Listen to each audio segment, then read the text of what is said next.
Mthokozisi Ntumba was an innocent bystander, and indeed, even I would say, even the students, much as they were protesting, the way I saw it on television, did not warrant the type of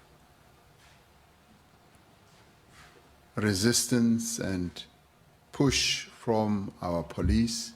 Mongameli Cyril Ramaphosa uqale ngokuthumela amazwi ovelwano kusapho lukaMthokozisi Ntumba ngethuba besenza intetho yakhe kumsitho wokuvulwa kwendlu yenkokheli zomthonyama. Mongameli Ramaphosa umemele ukuba kwenziwe uphando olugqibeleleyo kwesi siganeko sothusayo. Kusenjalo umphathiswa wamapolisa Mnumzana Bhekicele utyelelele usapho lukaMthokozisi ngalentsasa. As I've said with the family, and I will forever say, I can't explain it. It's something that it has no inch, it has no grain of explanation and defense on it. Somebody just, for me, went crazy. Umphathiswa uthi kuya kubanzima ukuthethelela amapolisa ngendlela lawula ngayo uqhankqalazo olukhokhelwa ngabantu abantsundu. Slowly it's becoming very difficult to defend it.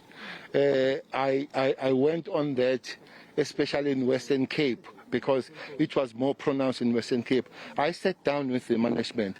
I said, this is a public opinion and public perception on you, but myself, I try to find out the space of defending it.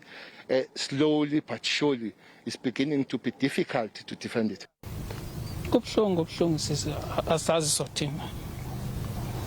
Bengakudeserve ukuthi bengahamba emhlabeni ngale ndlela ahambe ngayo. Kodwa ke ayiseke into esoyenza. Usapho lukaNtumba lusadandathekile. Ubhuti left the house in the morning, a good doctor. This is his home. These are the brothers. He's got kids. He was not part of any protest. It was not any of his plan.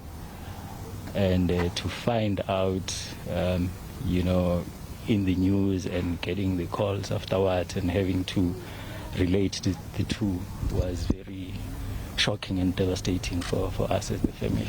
Mthokozisi Ntumba uchazwe njengomuntu obezimisele kakhulu ngekamva lakhe kwaye beluthanda kakhulu usapho lwakhe. He had much to offer in the department that he was working in and for the country as well. He was a bright light.